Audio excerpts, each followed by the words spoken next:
coming out. This morning, I'm going to be talking with you a little bit about security. And I'm sure when we talk about security, everybody's aware of hacking and that sort of thing, and hackers breaking into your network, to your systems, to your websites, that sort of thing. We're not going to talk about that. We're going to talk about the security threat from the inside, specifically employees, staff, people who have legitimate access to. Turn on this microphone. Oh, I do have a microphone. I have a quick question for you. Is this the Masters of Disaster that says on, I mean, is that what this session is? No. Oh, that's what it says, I think, on the schedule. There we go. There it is. So, when we look at major data breaches that have happened over the last few years, we've noticed a few things about them. And this is research that we participate in, and also some of it is from the Verizon data breach report that comes out every year. But some of the things that we see here is, one, data breaches are taking a long time to discover. Data breaches happen, data is going out of your systems, out of your network, out of your company, out of your organization, and yet we don't know about it. In fact, we found that oftentimes organizations learn about the data breach actually from like law enforcement. So it's not even something that typically companies discover themselves at all. So we find that it takes quite a long time. Data breaches go on for long periods of time. You might have heard about a little problem that Yahoo had recently. At first it was 500 million records, and then they raised it to 1 billion records. What was the most surprising thing about that breach? Well, that there's actually 500 million people still using Yahoo. But beyond that, it took a long time to get that data out. And so breaches, while it takes us a long time to find them, takes even longer, or sometimes just as long, to get the data exfiltrated or get it out of the company.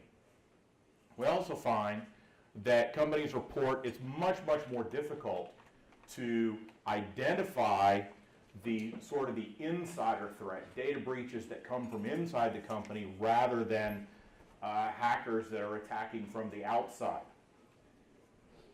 This is from Gartner, and who is exhibiting. I hope you stopped by their booth out there.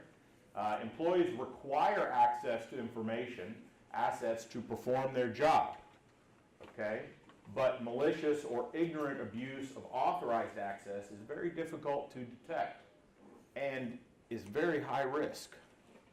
So we're talking about, in this presentation, we're going to talk about users that have legitimate access, that are not, are not accessing data that they don't have rights to, that are not failing logins, are not stealing somebody's password,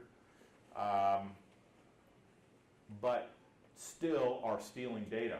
And what can we do about it? So the data miner, or the individual who's interested in this data, who's trying to take this data and for one reason or another, understands that the best breach points are people, devices, and web applications. Okay? People are very difficult to patch. Okay? We can patch systems, we can patch networks, we can patch all sorts of things. It's very difficult to patch people. At our company, our CISO has been running a number of campaigns trying to get employees aware about phishing. Everybody know what phishing is?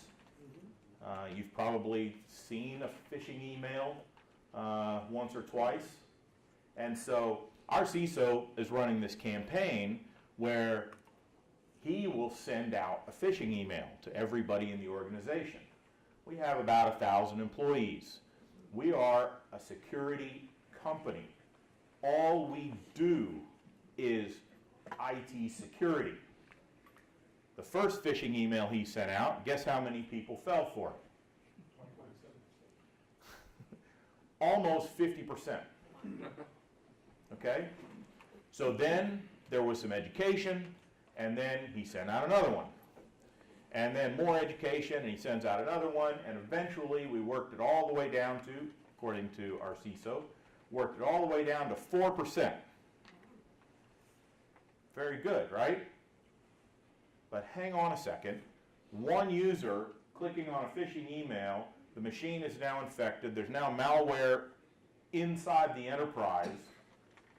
We've got 1,000 employees, 4%, a lot of people there. So then what did he do? Well, he raised the complexity a little bit, got a little bit more sophisticated, and sent out another phishing email. Guess how many people fell for it? 40%. Okay? People are very, very difficult to patch. And so we know that people are actually one of the best breach points, or in other words, one of the, it's really a path of least resistance, is going through people and compromising a person. Devices are also very easy to compromise, all right? I remember, maybe 10 years ago in this industry, BYOD was this thing that people were starting to talk about, but yet all of us were carrying company-issued laptops, company-issued BlackBerries, right? Who has a company-issued phone anymore? It's BYOD for everybody. And so devices are also very vulnerable. And then, of course, the web applications. So as we're putting more and more things online, everything now, every application, nobody wants to use a thick client anymore. Everybody wants a web portal, right? It works on every platform, every operating system. It doesn't matter whether you like Mac or PC, it all works. Doesn't matter if you're in the office or you're remote, it's fine. You're running through an airport, you're working out of a coffee shop, it all works. It also means much more in the way of vulnerabilities and another point of least resistance. So why is detection so difficult? Well, a number of reasons here. One, the volume of data access of legitimate data access is huge.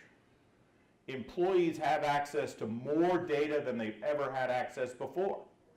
And of course, we hear about collaboration, and we want various teams to be able to work together, and you want this, it's all about the quick and efficient exchange of data within the organization. That means more people have access to it.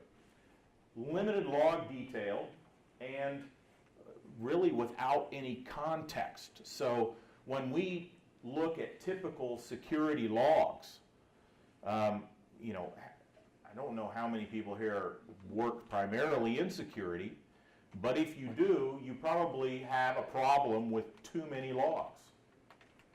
And so then what do? You get a log consolidation tool, you get a SIM, something like that, to solve the problem of having too many logs, too many places, too many devices. And now what have you got? Well, now you've got too many logs, you're just all in one place. Still too many logs.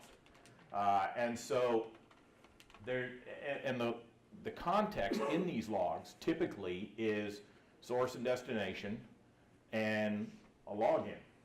The user logged in or the user failed to log in, which useful information, we need that information, but we're talking about users that log in, that are authorized to log in, that do not fail to log in, and therefore nothing's really even in those logs. Finally, when you do get alerts, there's just too many of them. It's you know, if you have too many logs, too much log data, security data is even worse, because now it's just noise coming out of all these security devices, and you know, really what you wind up doing is, you know, we talk about, you know, hunting for that needle in a haystack. Looking at security logs, it's like hunting for a needle in a stack of needles, and it's become such a huge problem. So this is what we're trying to do in truly detecting and being able to contain these breaches. What do we need to know? Well, one, we need to know exactly who is accessing the data. So do you know who the users are? Do you know which users in your organization have access to databases? Do you know which users in the organization have access to file servers? I know that, you know, now we're talking about cloud. Everybody's moving to the cloud. Most of this conference is about what's happening in the cloud. So do you know which users have access to what data in these cloud applications? Secondly, is this access okay? Is what the user doing with that access okay? We've assumed, number one, which is the user has access. We'll take that as a given. Now the question becomes, is the user abusing this access, or is their access appropriate? And then finally, if we determine access is inappropriate, do we have something, a way to do something about that, a way to address that, a way to mitigate that? At our company, we did some research here. This was some internal tools, and our CISO published an article in CIO magazine, and we looked at here the kill chain of the insider threat or data theft from an internal employee, internal user. And so I don't know if you can see this very well from the back, but there's 4 columns here. The first column is reconnaissance, the second column lateral movement, the third column data access and collection, and then exfiltration. So this is the entire kill chain, and we're going to try to stop this at each one of these points. So first we need to, when a user maybe is doing some reconnaissance, looking around, if this is a malicious user, they know what they have access to. Maybe they're exploring the edges of their access to see what they, how much access they have. Secondly, lateral movement. We see this oftentimes with malware. So when malware is on a machine, the malware will identify what authentication credentials, what login credentials exist on that machine, what systems that it has access to, and then try to move laterally to get access into other systems. Thirdly, data access and collection. So logging into the data source, the database, and collecting that data. And then finally, exfiltration. You've got to get it out of the organization so that you can monetize this data. So we ended up looking at 3 different approaches to this. And the first one was a UBA solution. This is user behavior analytics. It's kind of a new vertical in IT security. There's a number of companies that are playing in this space. User behavior analytics. And what we found, it wasn't very effective with reconnaissance. Just didn't notice it, didn't see it happening. It was very effective at catching the lateral movement. So when some malware was on a machine and the malware started sort of reaching out to other systems, the UBA solution immediately identified that, and then once you identify it, we're able to do something about it. It wasn't really any good for data access and collection, and once the malware had the data, it's going out the door, and UBA didn't know anything about it. It wasn't any help at all. So then we looked at a network analysis solution, And in this solution, we saw that it was very good with the reconnaissance piece. It very quickly identified network access, so users pinging out onto the network. It wasn't very good at the lateral movement, though, because it's not really focused on logins.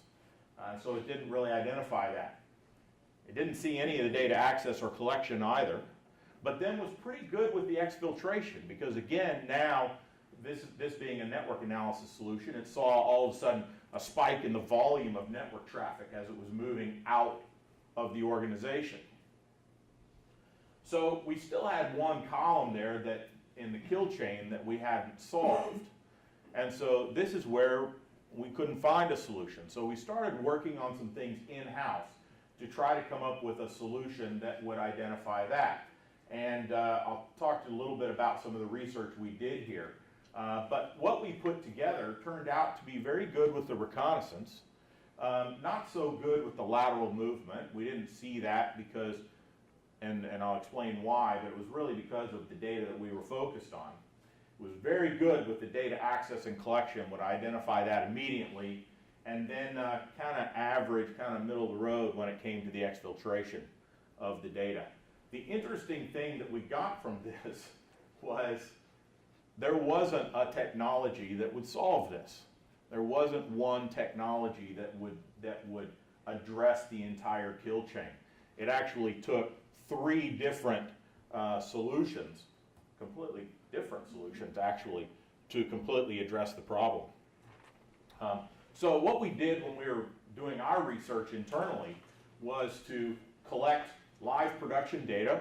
And when we talk about data, I'm talking about, we were focused on databases. So we said, let's look at access to databases. This is where typically a lot of the data lives in an organization. And so we collected audit logs from databases. So, log data from data access into these databases. And we took it from customers of ours that would volunteer to give us this data. And then we had data use our database activity monitoring solution and file activity monitoring solution, which Imperva has had on the market for many, many years, and said, send us those logs as well. And let's do some research based on that and see what we can come up with regards to behavioral analysis.